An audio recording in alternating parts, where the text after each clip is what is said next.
What's up mga boss? Isang mapagpalang umaga po sa ating lahat. Ako po pala si ah, co-founder Roy ng TFT Department 8 ng Team Bank. So ako po yung co-founder ng Team Bank. Konting alaman lang po na may babahagi ko sa inyo. Ito po yung aming 5 rules. 5 rules po ng TFT family. So, ang rule number 1 po ay what is the meaning of TFT? So, yun po ang meaning po ng TFT is to friends together. Ibig sabihin po ay totoong magkakaibigan o tunay na magkakaibigan. Ayan, tunay na magkakaibigan. Yun po ang to friends together. So, yun po, yung pangalawang rules po namin ay ang auto kick in block. Sa auto kick in block po, yun po yung pagka po kami ay nagla-live at merong mga bumibisita sa aming live na mga tawag natin mga basagan o mga nambobomba. So, yun po ay kailangan po natin silang i-kick or i-block. So, paano po ba ang mag-kick or block? Kick and block. So, dutin nyo po kanyang profile. Then, makikita nyo po doon may manage. Hanapin nyo po doon sa manage niya. Meron po yung nakalay doon sunod-sunod na nandun po yung mamili po ka doon kung anong gusto nyo. Yung kick or block. So, sa akin po pagka bastos po at hindi lang po kick ang inaabot po. Ginagawa ko po, binablock ko na po ng tuluyan para hindi na po siya makabalik at hindi na niya rin ako masundan. So, ganun po yun. Tapos po, bawal din po rito sa rule number 2 bawal din po yung madama. Kung may mga problema po tayo sa ating mga karelasyon o jowa, ilabas po natin. Lalo po pagka naka-live po tayo. Bawal po yung mag-away sa live. At maaari po respeto natin ang bawat isa sa po yung mga nagla-live po. So, ganun po yun. Isa pa pong hanggat maaari po, nagbawal din po lalo po sa aming team na magkaroon ng jowa sa loob ng team. Kasi po, doon po minsan ng pinagkakaugatan o talaga naman pinagkakaugatan po ng pagkabaha-bahagi ng isang team. So, walang problema kung kayo gusto niyo magkaroon ng jowa sa ibang team. So, balit, pagka na kayo napasok sa isang team, iwasan po natin yung gano'n kasi nga, kunting pagtatalo, nag-aaway na sa messenger, nag-aaway na sa live, hanggang naapektuhan na ang buong organization ng buong team. So, yun po iniiwasan natin doon. Kaya, hanggat maaari, bawal ko magjowa sa loob ng aming team. So, sa loob lang po ng aming team yun Kaya, sa iba po, hindi po namin alam kung pwede ko sa kanila. Pero po sa amin talaga sa team namin, bawal po yun. Kasi nga, base sa mga nangyayaring karanasan namin, nagiging dahilan na kapag magjowa na sa loob ng team, nag-away lang, nag-out na o nag-leave na sa grupo, wala na. Minsan, nagkakaroon ng inawasan. Siyempre, kung may kaibigan doon, magkakaroon ng kampihan. Iniwasan po natin yung ganun. Siyempre, madamay-damay ba? Ayun po. Yun po yung rule number 2. Rule number 3 po ay rule number 3 is ang respect, loyalty, at unity. Bali, ang rule number 3 po ay tatlong nakapaloob doon sa rule number 3, tatlong rules ang nakapaloob. Actually, hindi na rules yun. Basta tatlo po ang nakapaloob sa rule number 3. Yan po yung una po ang respect. Respeto po. Alam po natin, pagka respeto, mabigat po yan. Respeto para sa ating mga sarili. Lalo po sa ating mga kababayan. Unang-una po, respeto po natin ang ating sarili para respetuhin din po tayo ang ating mga kapwa TFT. Hindi lang po kapwa TFT, kundi lahat po na ng nasa loob po ng platform na to. So, kailangan po ay respeto natin ang bawat isa. Respeto natin kung ano ang mga paniniwala. Lalo na po sa mga religious. Siyempre, may kaiba-iba po tayo ng religion. So, respeto at igalang po natin sila. Iwasan po natin ang discrimination. Bawal po ang discrimination hanggat maaari po. Ay, hindi po hanggat maaari. Bawal po talaga ang discrimination. Kahit sa batas ng Pilipinas po, bawal din ang discrimination. So, yun po. Respeto para sa lahat. Pangalawa po na nakapaloob sa rule number 3 is loyalty. Loyalty po, ay alam niyo naman, pag salitang loyalty, para din tayo para din pong sa magjowa yan. Pagka may jowa ka, di ba? Siyempre, yung loyal mo ay nasa kanya. O sa isang samahan, o sa isang minsan sa politika. Pag loyal na, kahit anong gawin minsan ng politiko o magbali, nandun yung loyalty na. Pero pagdating ko doon, hindi po ako sang-ayon sa pag mali, nasang-ayunan ko. Yun po para sa akin. Loyalty sinasabi ko po, pagka nandito na kayo sa family namin, dito lang po kayo, yung loyal niyo po nandito. At pagka kasi nagkaroon na kayo ng name tag, yung kagaya ng name tag namin, kailangan po, ingatan po natin na masira yung pangalan niyan. Iwasan natin na pupunta kayo sa live, hindi gagawa kayo ng hindi maganda kasi pag may name tag na kayo, ma-identify po kayo, nagalan po kayo sa amin, at taga TFT family po kayo.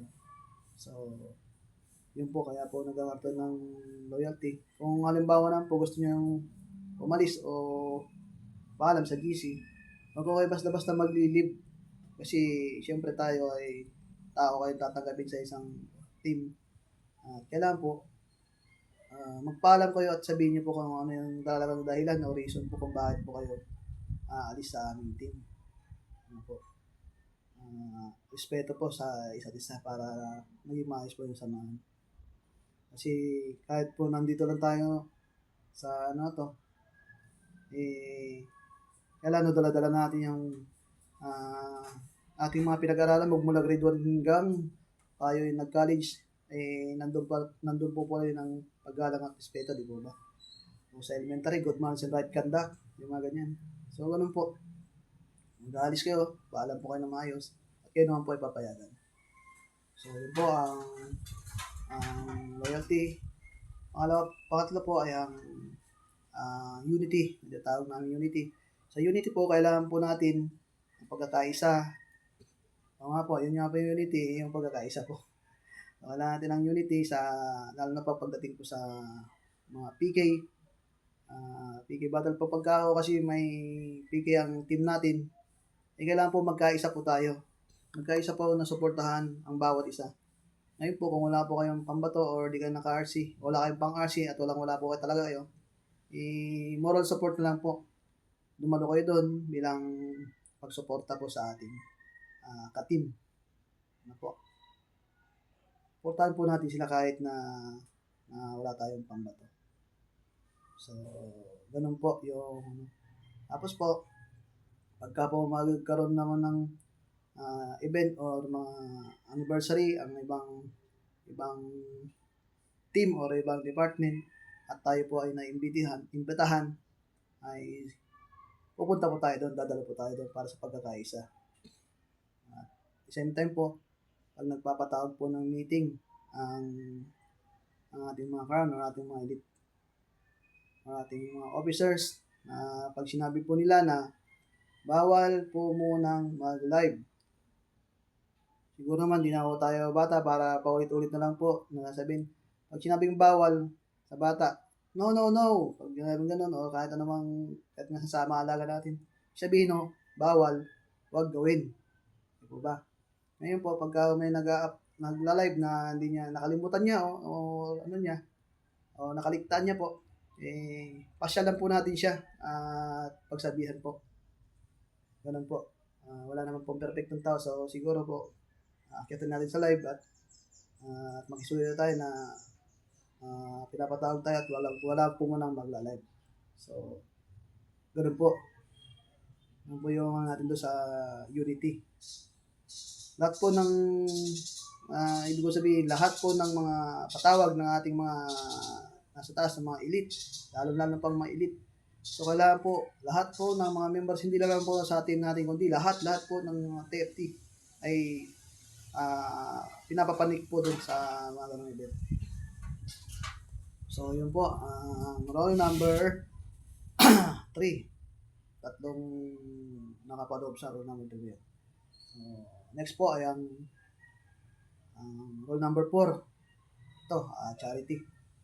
Charity, ito po, isa sa rin sa mga paborito kong roles kasi bilang non-government organization po na hindi na ako ganito rin po ang mga ginagawa ko. Ito po, lalo po pandemic, talagang nakapronta ako kami dyan sa pagdating sa yung charity po ay tayo po ay tumutulong sa ating kapwa. Pagtulong sa kapwa. Hindi lang po sa TFT family, kundi sa labas po ng TFT. So, nakikilala po tayo sa pagtulong ng TFT, hindi lang dito sa platform na to, kundi sa pagtulong sa ating kapwa sa labas. So, ganun po kaganda ang TFT family. Hindi lang tayo rito para makapagkaibigan, maghanap ng kaibigan. So, wala akong problema yan. Kung wala kayong jowa, maghanap kayo. Yan nga lang po, yung sinasabi ko nga sa roll number 3. Sundin po natin. Tapos po, charity po ay marami na pong natutulungan ang ating family o samahan sa TFT. So, ganun po kaganda ang TFT family.